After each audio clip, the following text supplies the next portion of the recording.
Essa palavra ela vai falar sobre famílias de honra. Famílias de honra. Repete comigo. Repete comigo. Famílias de honra. Esse salmo, amados, ele diz para nós, dentro da perspectiva de Salomão, que sem Deus nada é possível ser feito. Esse salmo diz para nós, entre todas as coisas, que o muito sem Deus é nada.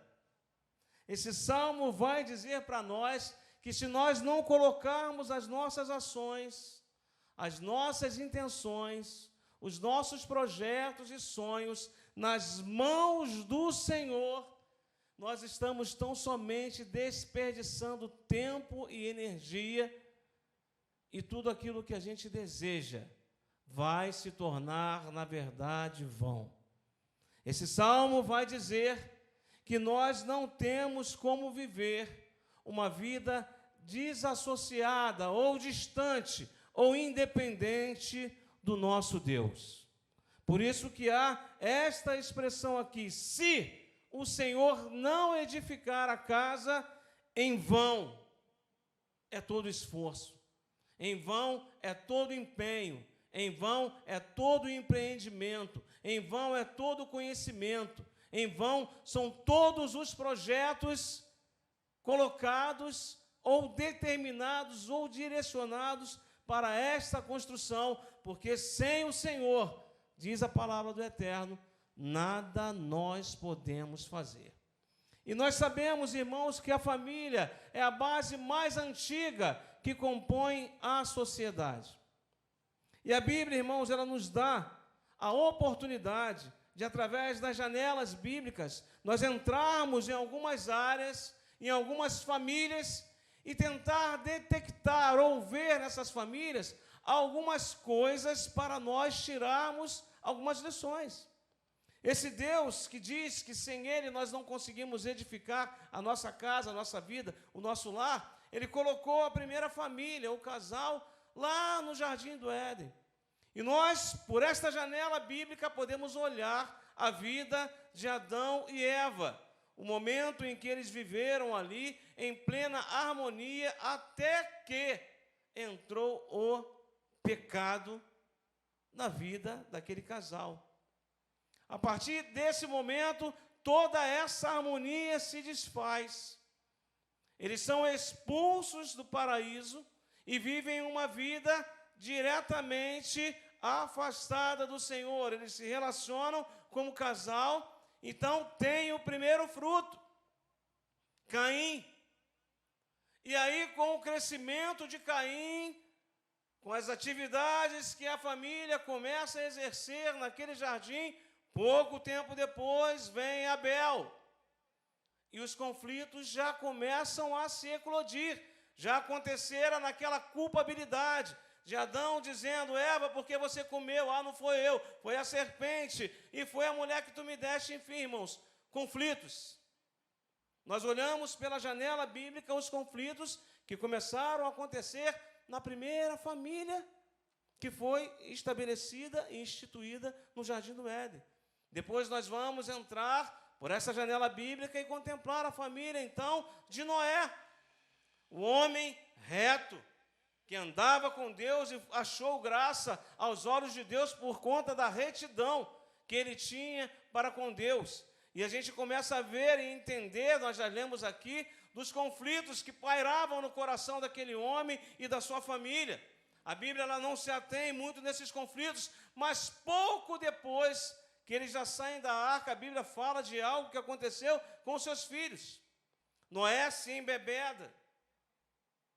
E ele nu, caído ao chão, um dos filhos vai lá e vê a nudez do pai, e ao invés de fazer como os outros, que ao saberem da nudez, cobriram a nudez do pai de costas para não expô-lo à vergonha, um dos filhos vai lá e expõe explicitamente a nudez do pai, o chamando de beberrão, o difamando, o colocando numa situação totalmente vexatória. E aí então há aquela maldição impetrada por Noé para algum dos seus filhos, e os problemas eles começam, irmãos, a acontecer dentro desse contexto familiar. E entramos, então, na vida do patriarca Abraão, que também começa a ter conflitos, porque ele diz, o Senhor diz a sua palavra, que ele seria pai de uma nação, mas ele não tinha filho, a sua esposa era estéril, já estavam com ambos com idade avançada, até que vem Isaac e começam as mentiras que Isaac reproduz. Enfim, irmãos, um emaranhado de coisas acontecem. Vemos pela janela bíblica a vida do patriarca Isaac, que tem os filhos Jacó e Esaú, e o conflito de duas nações que já brigavam desde o ventre. E se nós formos olhar, irmãos, pelas janelas bíblicas, nós vemos os conflitos da família do patriarca Jacó, que também teve os seus filhos envolvidos em muitas tramas, em muitas dificuldades, a mortandade lá com os siquemitas, as traições que houveram, enfim, irmãos. A Bíblia, ela não põe pano quente nas situações que ocorreram. A Bíblia, ela não põe a mão tentando velar ou tentar distorcer de alguma coisa os fatos que de fato aconteceram nas famílias bíblicas. Enquanto essas famílias obedeciam, elas prosperavam. Elas caminhavam a passos largos para uma vida de sucesso, para uma vida de felicidade. Mas ao passo que essas famílias desobedeciam, elas iam vivendo o gosto amargo das suas decisões, fora da vontade de Deus. E quando, irmãos, a gente olha para dentro do contexto familiar, a gente vê, irmãos, que cada família, ela tem uma característica. Cada família, ela é regida de uma maneira. Cada família tem uma ortodoxia. Cada família obedece a alguns princípios, até mesmo tradicionais, coisas que vieram de tempos e tempos e tempos atrás. E quando nós olhamos, irmãos, a gente tem às vezes dificuldade de entender por que cada família age daquela maneira. Hoje nós olhamos para esta juventude e vemos uma dinâmica diferente da nossa. E os que são mais velhos e olham para essa juventude hoje, olham com aquele olhar crítico e dizem, no meu tempo não era assim. Ai, se eu fizesse isso. Ai, se eu falasse assim com meu pai. Não é assim, irmãos, muitas vezes que a gente age. Os tempos são outros, irmãos. Mas a palavra de Deus, ela permanece a mesma. Sendo o guia, sendo a orientação, sendo a nossa regra de fé e prática. E dentro desses conflitos geracionais que ocorrem dentro da família, a gente precisa, irmãos, em Deus, ter uma habilidade para aprendermos a contorná-los. Os conflitos estão aí, irmãos. Todos os dias nós ouvimos vários tipos de coisas. Essa semana eu conversava com um irmão de outra igreja, e ele dirige lá os adolescentes na igreja dele, na denominação dele, e a gente estava compartilhando algumas coisas, e ele falou assim, Márcio, eu não sei como que é lá, mas aqui na igreja, quando a gente se envolve muito com os adolescentes ou coloca eles em atividades, os pais ficam revoltados porque os filhos não querem sair da igreja. Eu falei, irmãos, a coisa não é muito diferente não, irmãos. E ele falou, uma das irmãs chegou a dizer para mim, a partir de hoje meu filho não pisa mais aqui. É o castigo que ele vai ter, é não frequentar a escola bíblica, é não frequentar as atividades da igreja. Irmãos, que castigo maligno é esse, irmãos? Aí ele teve que chegar para essa mãe e falar, irmã, é melhor o teu filho estar ocupado com as coisas de Deus do que ele ser envolvido com o tráfico, do que ele ser abraçado por pessoas que não vão ter o que fazer de bom para com ele. Então, irmãos, nesse emaranhado, dentro dessa estrutura familiar, todas as vezes que nós fortalecemos essa estrutura familiar, a sociedade fica forte, a igreja fica forte. Mas todas as vezes que nós também enfraquecemos essa estrutura familiar, a sociedade também enfraquece. E a igreja também fica enfraquecida. Porque através da igreja, irmãos, a sociedade ela é influenciada. Porque a igreja, irmãos, é a voz profética de Cristo aqui nesta terra. Então nós precisamos, irmãos, ter em mente que é a primeira pessoa que a gente tem que chamar para fazer parte das direções, das tomadas de atitudes, da educação, da vida financeira e como administrar, é o Senhor, porque nós aprendemos aqui que se o Senhor não edificar a casa, em vão trabalhos que a edificam. Todas as projeções de segurança que nós, pela nossa habilidade humana, tentarmos trazer à tona, elas serão fadadas ao fracasso, se nós não colocarmos o Senhor em primeiro lugar. Essas famílias bíblicas, irmãos, que nós citamos aqui, elas tentaram, de acordo com a época que elas estavam inseridas, um contexto que elas estavam inseridas, com a tecnologia que elas estavam inseridas, com a dinâmica cultural em que elas estavam inseridas, elas tentaram, de alguma forma, resolver os seus problemas. Mas os seus problemas só foram resolvidos quando o Senhor da família entrou no circuito. Os nossos problemas, irmãos, hoje só serão resolvidos quando o Senhor da família entrar no circuito. Não adianta, irmãos, como o Salmo vai dizer, será inútil levantar de madrugada, dormir tarde, comer o pão com que conseguiram com tanto esforço. Se o Senhor não estiver à frente, se o Senhor não for colocado como pilar, como base, como estrutura da nossa casa. Nós vivemos, irmãos, hoje, conflitos altamente ideológicos, onde o conceito de família está sendo cada vez mais distorcido, deturpado e colocado em xeque. Mas nós, como servos do Senhor, como chamados pelo Senhor, como ungidos pelo Senhor, à luz da sua palavra, nós devemos buscar a orientação para que a nossa estrutura familiar se torne uma estrutura forte, uma estrutura coesa, a fim de que a nossa família se torne famílias de honra. Eu trago, irmãos, esta palavra para nós, porque eu até conversei com a pastora quando eu estive lá. Eu estava fazendo uma pesquisa sobre família e eu me deparei com um site, que é o Projeto de Pesquisa do Poder da Família, lá em Oklahoma. E algumas instituições cristãs, elas resolveram fazer uma sabatina com algumas famílias, algumas centenas de famílias. Eles pegaram uma grande equipe e saíram pelas cidades que compõem o estado de Oklahoma com um formulário. E esse formulário tinha algumas perguntas. E eles ficaram por alguns meses percorrendo aquela cidade e algumas famílias eram colocadas ali para responder todo aquele questionário. Passado alguns meses, os membros que compunham essa equipe, esse grupo voltaram para o lugar de origem, o lugar onde eles estavam inseridos, e levaram as respostas que aquelas famílias fizeram e deram aquelas perguntas. Somatizado tudo aquilo, irmãos, eles conseguiram detectar, dentro dessas famílias que foram consideradas famílias de honra, 6 tópicos comuns a todas elas. Aquelas famílias responderam vários tipos de questões, vários tipos de perguntas, mas as famílias que foram analisadas por ele como família de honra tinham 6 tópicos à luz da palavra de Deus, que fizeram com que aquelas famílias fossem consideradas por esse grupo de pesquisa de Oklahoma, intitulado Poder da Família, como famílias de honras. Eu queria que você projetasse para mim lá, por favor.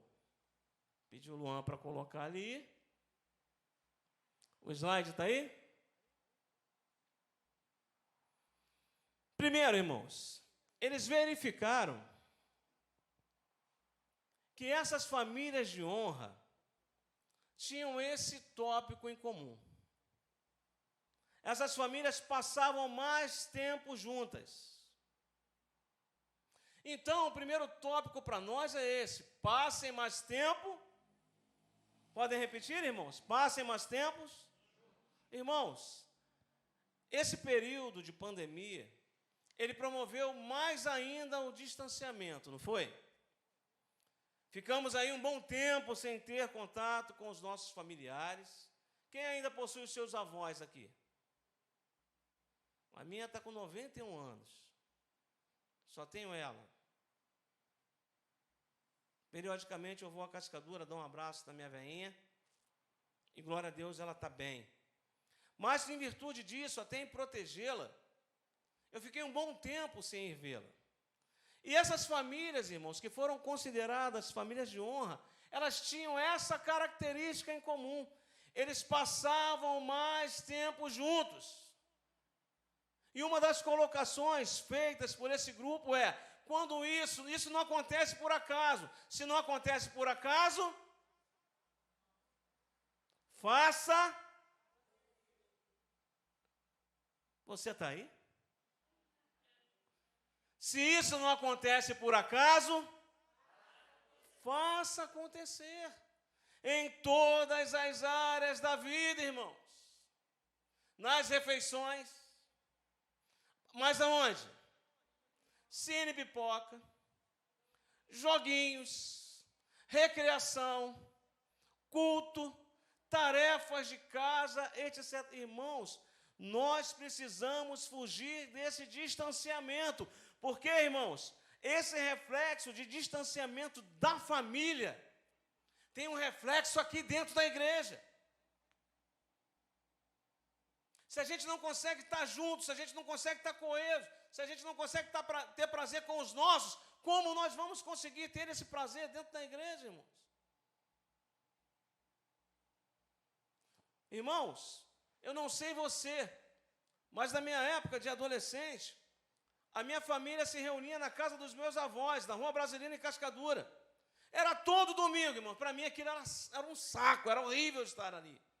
Mas os meus tios, com os meus primos, os sobrinhos, todo mundo ali, na casa do meu avô, na casa da minha avó, eles passavam o domingo todo ali. Mas quando dava 6 horas, irmãos, parava tudo, porque era a hora da Ave Maria. E o copo d'água ia para cima do rádio. E todo mundo ouvindo aquela oração. E quando acabava ali, sabe o que tinha que acontecer? Todo mundo tinha que tomar um golinho daquela água, irmãos. No mesmo copo. Entrávamos ali na casa do meu avô, dava um beijinho em todo tipo de mão, com todo tipo de cheiro, irmãos. Era benção, tio. E quando saíamos, era da mesma maneira, irmãos. Então, faz uma análise de quanto tempo você não vê teu avô, quanto tempo você não vê tua avó, quanto tempo você não vê teu tio, tua tia.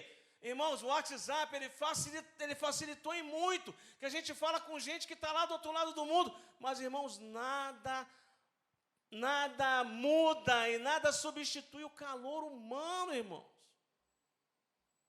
Essas famílias que foram consideradas famílias de honra, elas tinham isso em comum, elas tinham prazer em passar tempo juntas.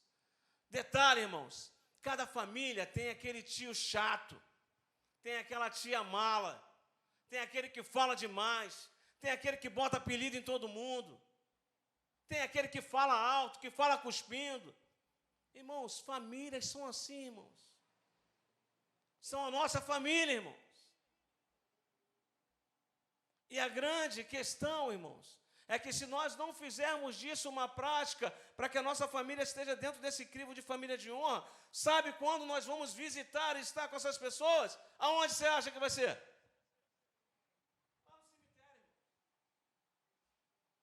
Aí ele era uma boa pessoa, meu tio, meu Deus. Aí já era, irmãos. No dia que está ali, mortinho da Silva, todo mundo vira santo, ninguém tem defeito.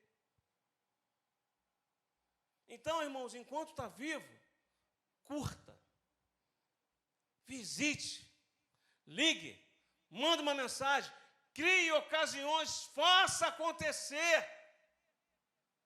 Esse papo de um come na cozinha, outro come no terraço, irmãos, isso tem que acabar. Curta nas refeições, no cine pipoca, nos joguinhos, recreação, no culto, nas tarefas de casa. precisamos estar mais juntos. Tópico 2, por gentileza.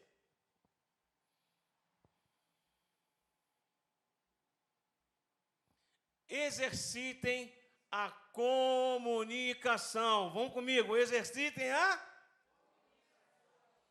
Falem, conversem e ouçam com atenção. O bom ouvinte transmite respeito.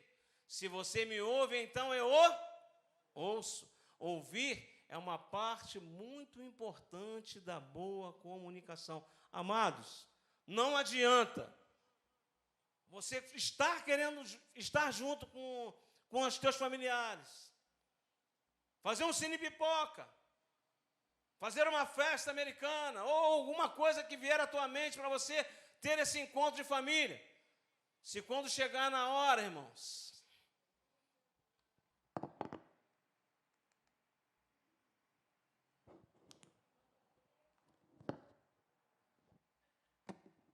esquece isso, irmãos. Tem que haver olho no olho. Tem que haver proximidade. Tem que haver o olhar, tem que haver o ouvir, tem que haver o contato, irmãos. A comunicação precisa acontecer. Precisa querer saber como o outro está, como é que está a vida, como é que está o dia. A gente precisa tentar, irmãos, ouvir o outro, porque a gente só gosta de falar, mas na hora de ouvir a gente nunca está pronto para fazê-lo. E um dos tópicos que elencaram essas famílias como famílias de honra é que elas exercitavam a comunicação, irmãos. Hoje você chega na casa de alguém, de um parente, a primeira coisa que o jovem adolescente quer é o quê? A senha do Wi-Fi. Não é? A primeira... Tem Wi-Fi? É a primeira coisa que se quer, irmãos. Aí ali, irmãos, acabou. Acabou o olho no olho. Acabou a atenção. Acabou a comunicação. Então, irmãos, para nós nos tornarmos de fato famílias de honra, a gente precisa exercer a comunicação. Terceiro tópico. Por gentileza.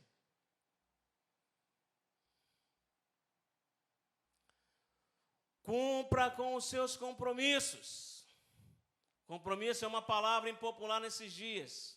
A maioria das pessoas não está dispostas a comprometer-se de forma alguma. Famílias precisam estar profundamente comprometidas em promover a felicidade e bem-estar um dos outros.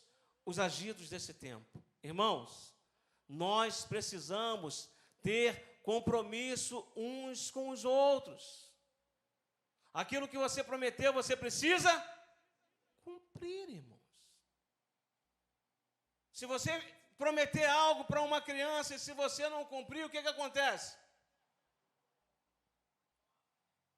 A criança cobra, irmãos. Na hora.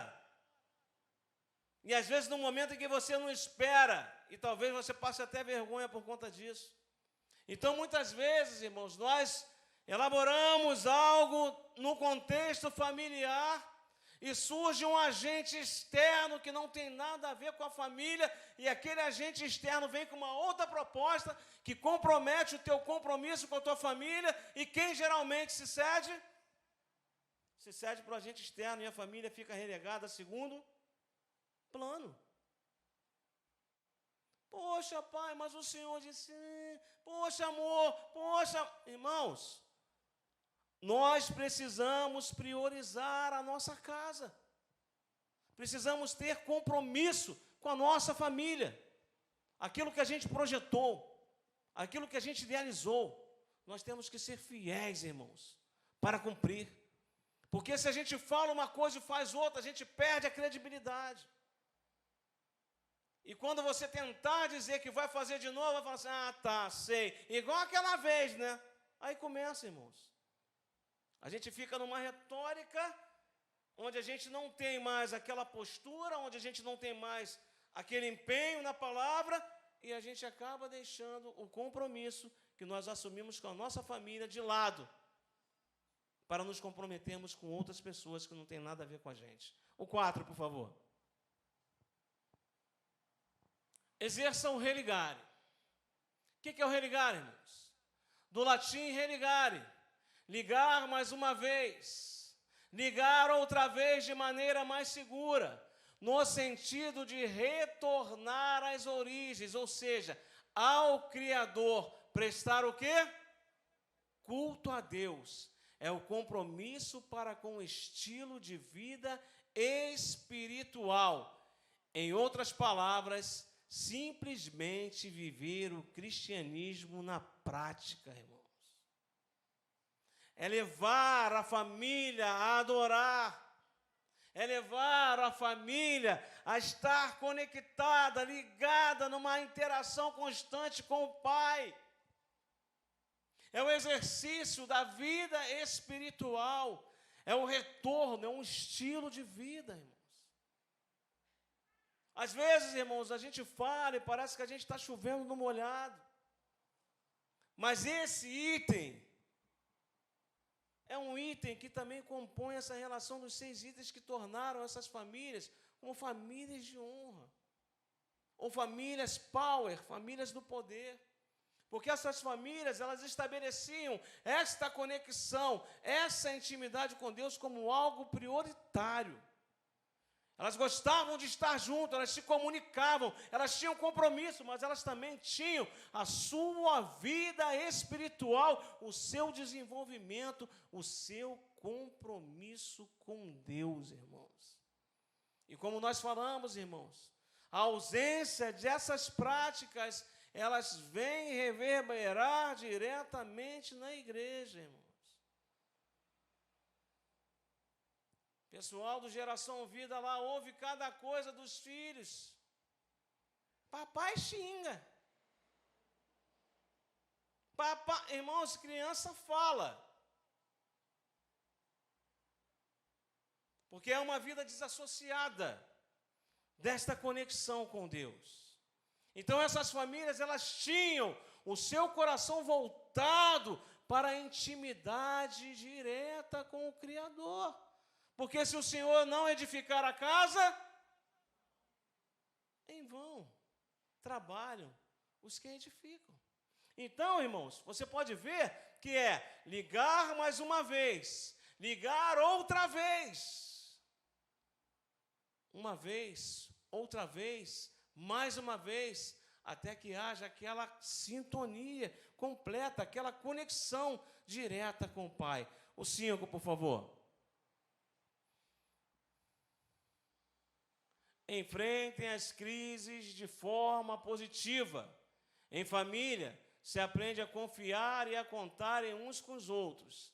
A união, a unidade, não permite que a crise os fragmente. Irmão, se tem essa junção, se tem a comunicação, se tem o compromisso, se tem a intimidade direta com Deus, irmãos, há todo um envolvimento, a todo um conjunto, a toda uma atmosfera, para que quando as crises vierem, elas sejam totalmente resolvidas de uma maneira coerente, de uma maneira positiva, que não fragmente a estrutura da família, irmãos. Nós acompanhamos, irmãos, algumas questões no âmbito de família, de pessoas que foram acometidas por doenças gravíssimas.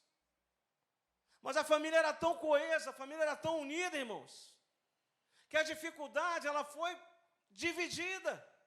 E a pessoa que estava acometida com aquela enfermidade, ela não se fragmentou, porque ela viu que existia um corpo que estava com ela, velando pela melhora, tomando a frente, se preocupando, orando, buscando no religare, se envolvendo. Essas coisas, irmãos, elas precisam estar latentes em nossas vidas, porque as crises estão aí. Mas se a gente andar distante, irmãos, se a gente ficar, é você para lá e eu para cá, quando nós precisarmos, com quem nós iremos contar, irmãos? Irmãos, quando a gente morre, nem a roupa que a gente vai levar para o caixão a gente escolhe.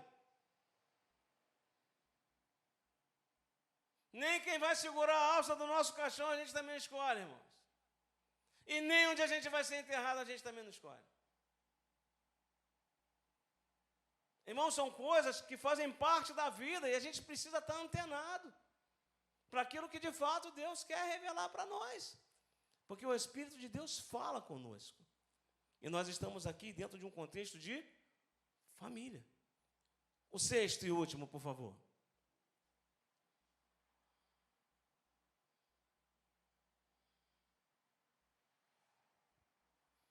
Admirem-se, exerçam o princípio da honra, expressem, verbalizem, edifiquem-se, apreciem, elogiem, demonstrem, surpreendam. Não amemos de palavra nem de boca, mas com atitudes e verdade, irmãos. Se viu que o outro ou a outra está com um perfume diferente, se vestiu de uma maneira diferente, o filho, a filha, o marido, a esposa fez algo diferente, querido, expresse, visualize, elogie, demonstre, surpreenda. Porque quando a gente não faz isso dentro de casa, lá fora tem gente que faz, irmãos. E essas famílias estavam enquadradas dentro desse contexto. Elas exerciam. Elas não apenas conheciam, mas elas praticavam o princípio da honra.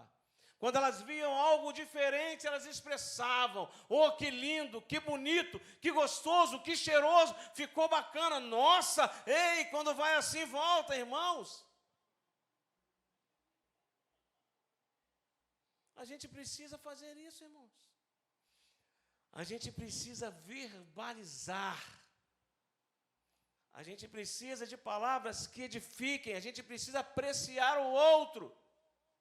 A gente precisa elogiar, e a gente precisa demonstrar, e a gente precisa surpreender o outro, irmãos. Eu me lembro, irmãos, como diz o pastor, não está sendo gravado, eu posso falar, porque ela não está aqui,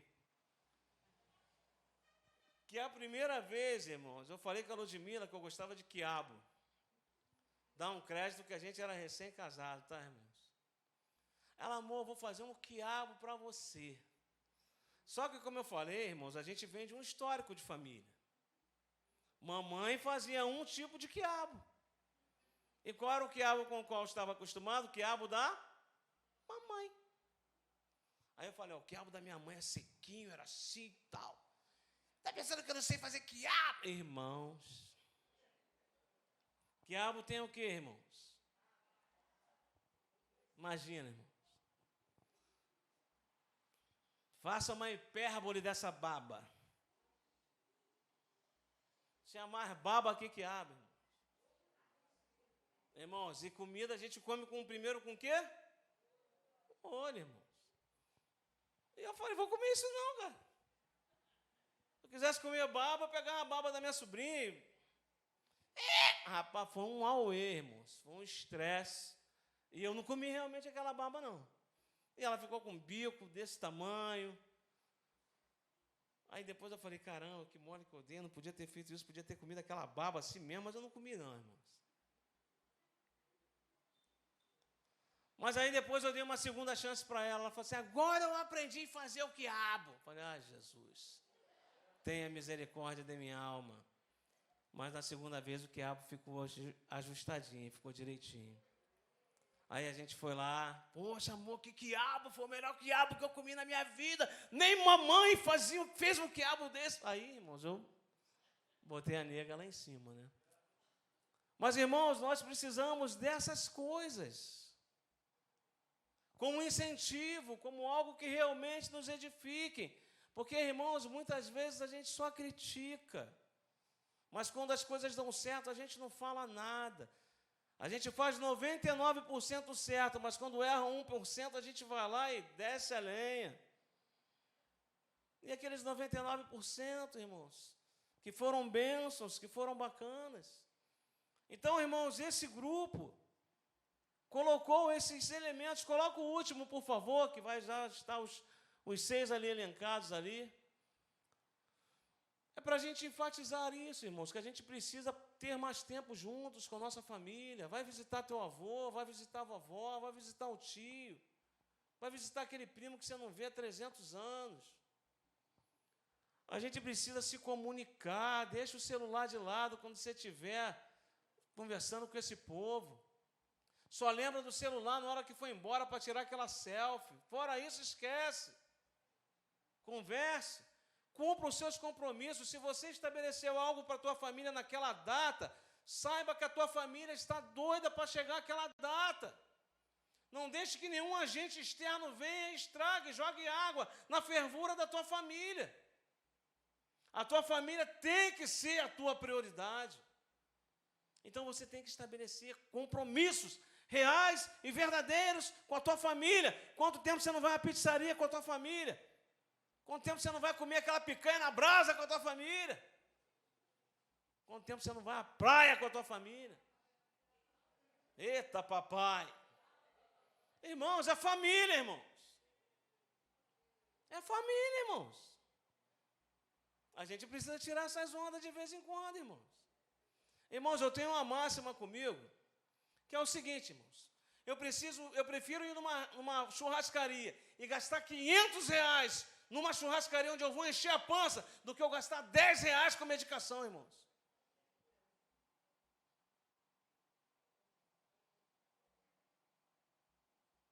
Porque ali você está curtindo com os teus, está curtindo com a tua família, está sendo edificado, está sendo abençoado. Mas quando falou receita médica, tem alguma coisa errada, irmãos. Então a gente tem que curtir, irmãos, enquanto a gente tem tempo, enquanto a gente pode, enquanto a gente está bem na fita, irmãos. Exerça o religar, estimule a tua família a comunhão, a caminhar, a orar, a vir ao culto, a se envolver nas atividades eclesiásticas. Ajude a tua família a estar em conexão direta com o papai, irmãos. Enfrente as crises de forma positiva. Estão juntos, se comunicam, cheios de compromissos, exercem essa conexão. Então, os problemas eles vão ser enfrentados de uma maneira diferente à luz da palavra de Deus, porque já é Ele que está edificando a casa e não nós. Admirem-se, exerçam o princípio da honra.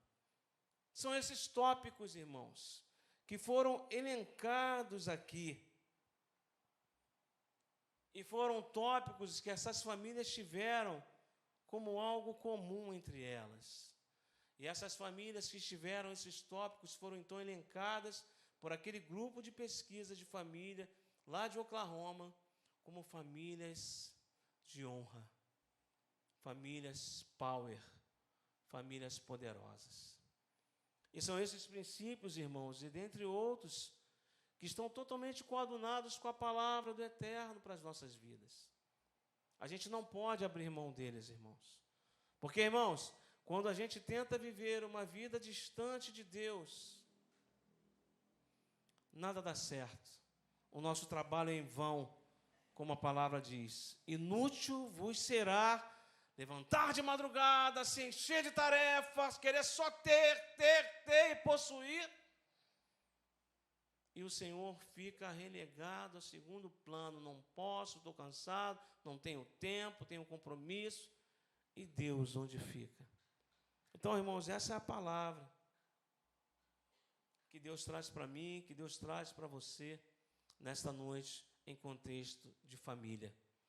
Que sejamos famílias de honra, irmãos. Famílias que prezem pela companhia um do outro. Famílias que tenham prazer em se comunicar, em rir, em sobejar de graça e de alegria, de saúde, de bem-estar. De famílias que realmente compartilhem as vitórias, os dissabores também, mas que estejam ali caminhando, coesos, na adoração, na intimidade, no religarem. Famílias que se olhem e se admirem. Eu fico admirado com muitas famílias aqui, irmãos. Mas admirados por lado bom, glórias a Deus por isso.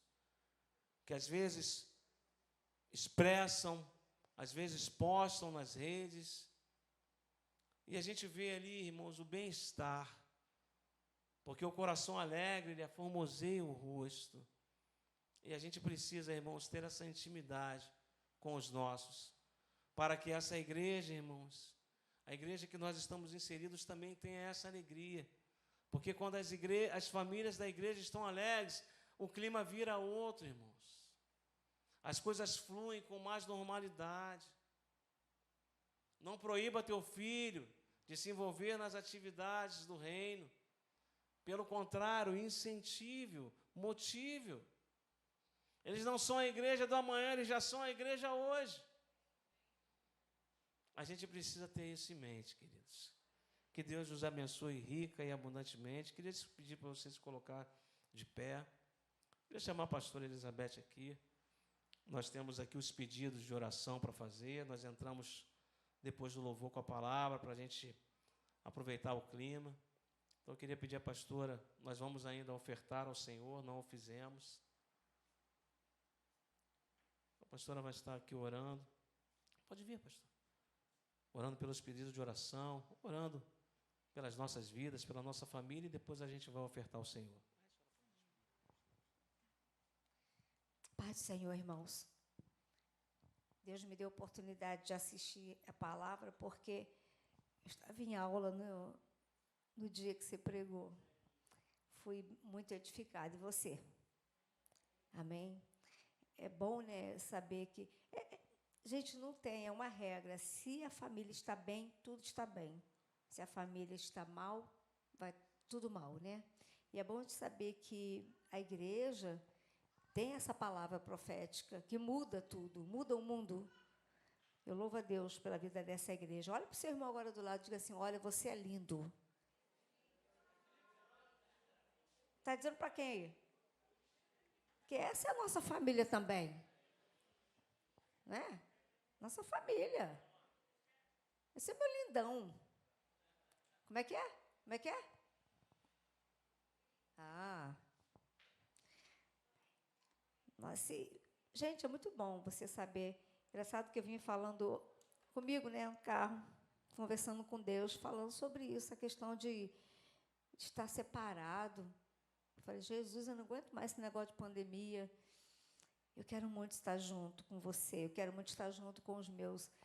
Papai morreu, mas eu não tenho remorso, não tenho peso, porque o que eu pude curtir, eu curti com ele.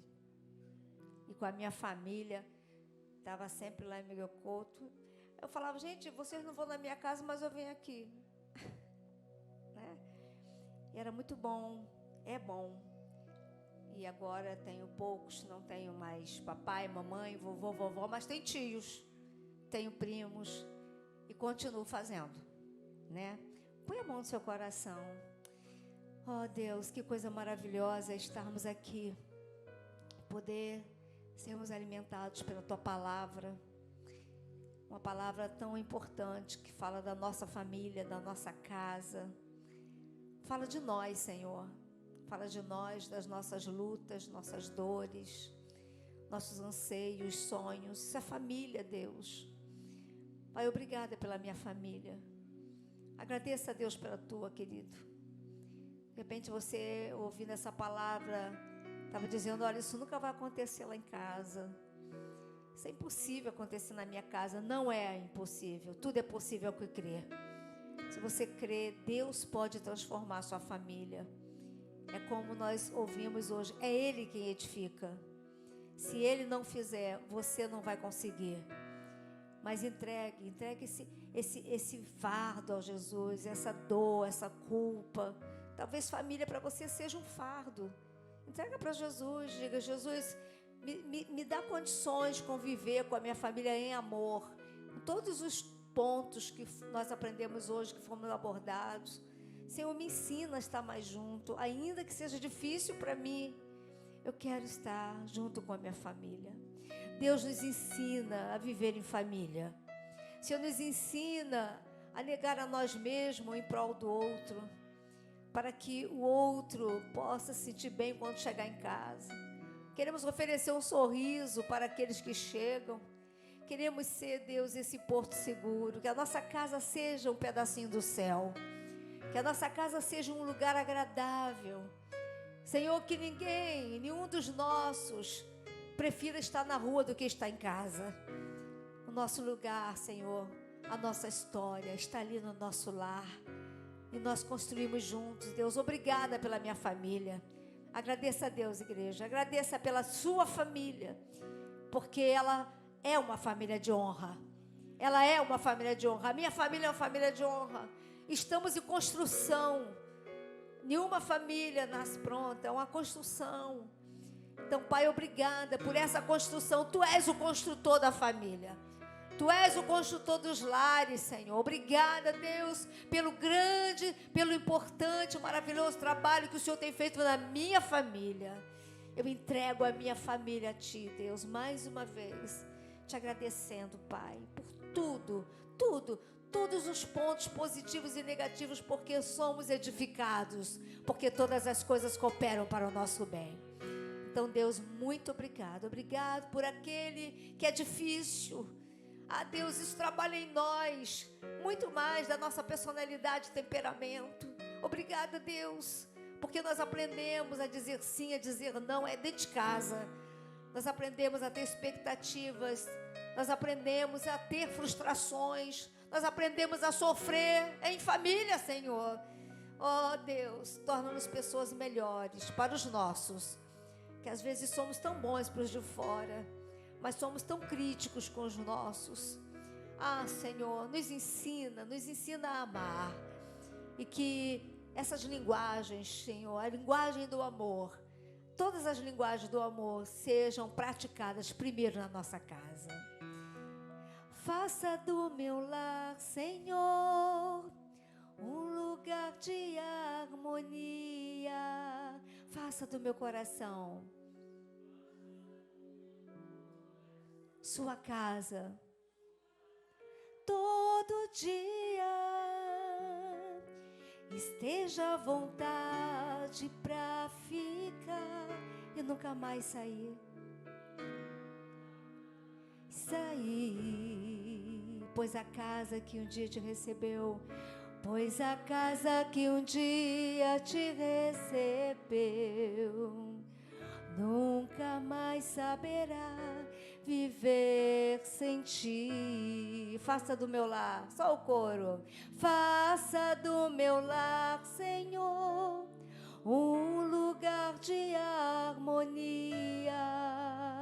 Faça do meu coração, faça do meu coração tua casa todo dia.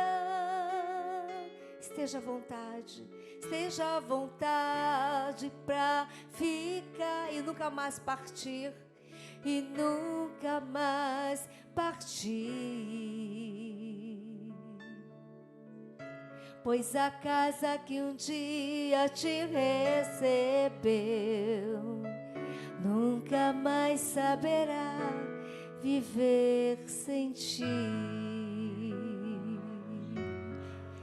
Pois a casa que um dia te recebeu, nunca mais saberá viver sem ti. Nós queremos assim, Senhor. Deus abençoa o ofertante, o dizimista. Prospera a casa, prospera a família, prospera os negócios, prospera o trabalho. Aquele que é empresário, aquele que é funcionário público, aquele que acorda de madrugada para buscar o pão, que Ele te coloque na frente, que Ele não tente edificar sozinho a sua casa, mas, Senhor, prospera os teus filhos e filhas, prospera essas vidas, Senhor, cujos nomes estão escritos nesse pedido. Toca agora, Senhor, onde dói, toca, Senhor, na parte enferma, restaura, porque já somos abençoados, Senhor. O Senhor já nos abençoou com toda a sorte de bênçãos espirituais. Então, Deus, obrigada pelo milagre, obrigado pela cura, obrigado, Senhor, pela porta que se abriu hoje, obrigada pelo entendimento, obrigada pela paixão que foi reacesa com essa palavra, obrigada pelo amor, Obrigada, Deus. Também, Senhor, abençoa a nossa volta para casa. Nos livra do mal, nos livra do homem sanguinário. Nos dê um restante de semana cheio da Tua presença. Possamos praticar essa palavra. Ah, Senhor, eu estou com vontade de chegar em casa e fazer um culto na minha casa. Ó Deus, o Teu fogo está sendo, Senhor, fortalecido dentro de nós. O Teu Espírito tem nos movido nessa casa. Obrigada, Deus. Continua assim nos abençoando. E que o amor de Deus, a graça poderosa de Jesus, que as consolações sempre eternas do Espírito Santo esteja sobre nós hoje e sempre. Que o Senhor abençoe o dizimista, o ofertante, abençoe o dízimo da casa do Senhor. Tenha a liberdade de vir ao altar antes de ir para a sua casa. Deixa a tua contribuição em nome de Jesus. Amém?